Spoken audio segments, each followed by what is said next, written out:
the feeling of satisfaction to have such a huge contribution to a big win that keeps the season going for you?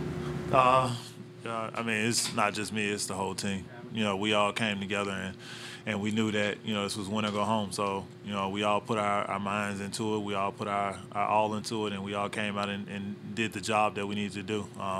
For me, it's just about going out there and just executing, making sure that I'm always there for my teammates, making sure that I'm always putting out that 100% effort. No matter what day it is, every single day. That's the plan, and we stuck to it tonight, and we got to win.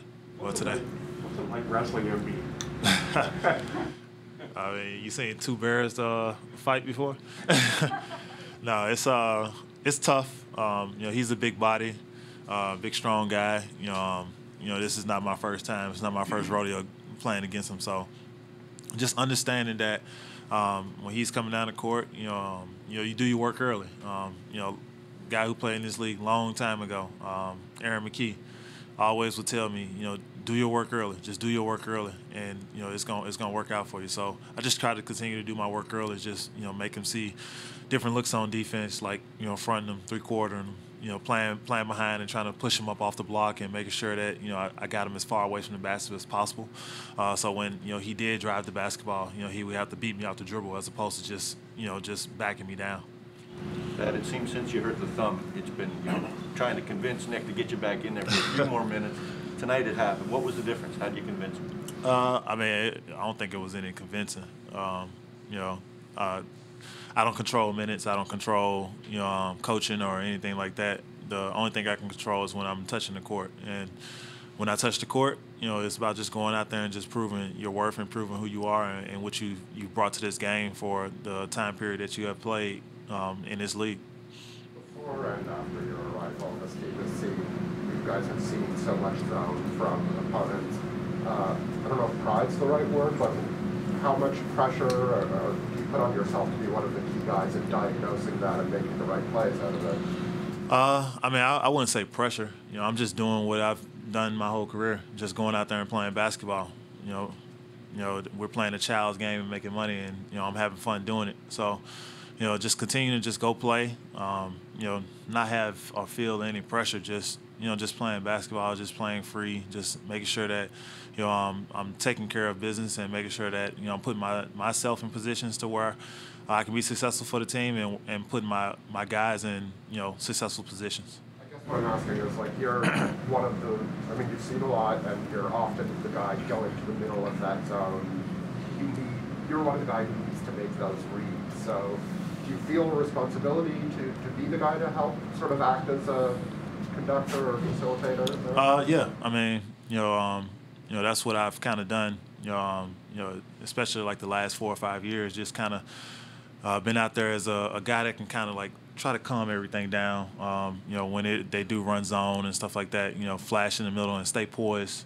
Make the right plays. If it's nothing there, you can always throw the ball back out and start over again. So just understanding, to have patience, and I think that's what gets us over the hump. Just having that patience and having that poise throughout the course of a basketball game. You've been around for some years now. Help us contextualize how special Scotty is. Oh man, he's a huge integral part of this team. Even him coming back, he didn't do a whole bunch, but him coming back and just bringing his energy, picking up on the basketball, getting rebounds, defensively. He's a solid basketball player. He understands the game, and he's a special basketball player. Some of the things that he's able to do is at his size and with his ability, is going to keep him in this league for a long, long time. And I'm happy to see him win Rookie of the Year. I'm proud of him. Even though it's been a short period of time of me kind of just getting with him and talking to him and stuff like that. But I remember probably like 2 or 3 weeks ago, the first thing I said was when they started talking about Rookie, I said, they ain't gave it to you yet. Because I like, in my mind, and I feel he was the Rookie of the Year. I feel the stuff that he brings to the game, the intangibles that he has, and the ability that he has. He's a very special player, and that he definitely is well deserving of that trophy. Thad, that way you put it, he's a really solid basketball player, but also a special player. those two things don't always come together in the same person. What does it mean when they do? You got the IQ and the passion with the physical ability. You get a superstar type player. Obviously like he's in his first year, but you get continuous growth. You get different things that you're not used to seeing from individuals, that play this game. And he's, like I said, he's just a special player. He has a unique mindset. He has a unique thing about him that he brings to the game each and every day. And the biggest thing, we can say he's unique, we can say he's special, but his work ethic.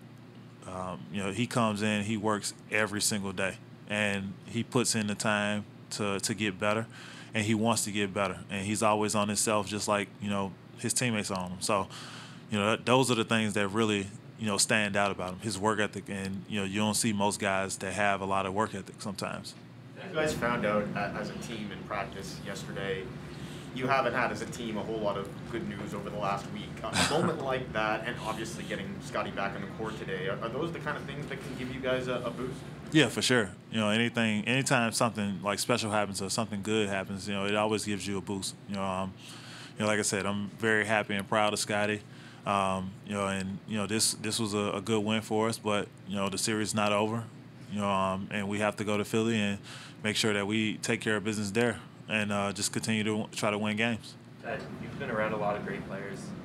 For Pascal to have a kind of disappointing finish of Game 3 and come back, play this well, not only play this well, but get to the line 15 times and be super aggressive. What does that say about him and his character? Resilience. He's always been a resilient player, always going to fight through adversity. And it's like he knows his game, he knows who he is as a player, and he knows how to, come back and bounce back from having, not so good games. And that's exactly what he did. He just came out and he did what Pascal does, play basketball and, not care about, what people are saying or the last game. It's about this game. It's about, moving forward, and that's what he did. Scotty described, you guys as a family and the crowd as a family. And honestly, we normally don't have family members in here that often. What is it like for you to have your kids here, and especially the crowd going so nuts over some of the plays you made today?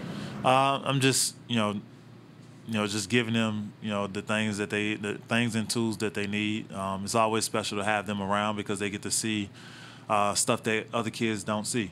They get to travel the world and, come watch their dad play basketball. And, but, their time is going to come. And, I'm putting a lot of time into both of these little guys sitting in this crowd right here, and just making sure that I'm going out there and doing my best as a player and doing my best as a dad as well and as a husband, and just making sure that they see these things that I'm doing, and it's instilled in them.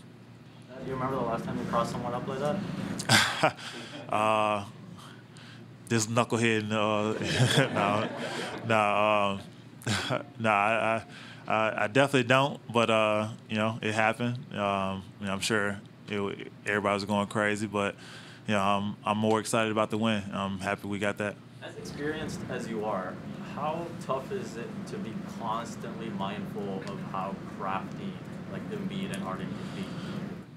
Man, I mean, some of the stuff that they're doing is just crazy. But you definitely have to be mindful of it.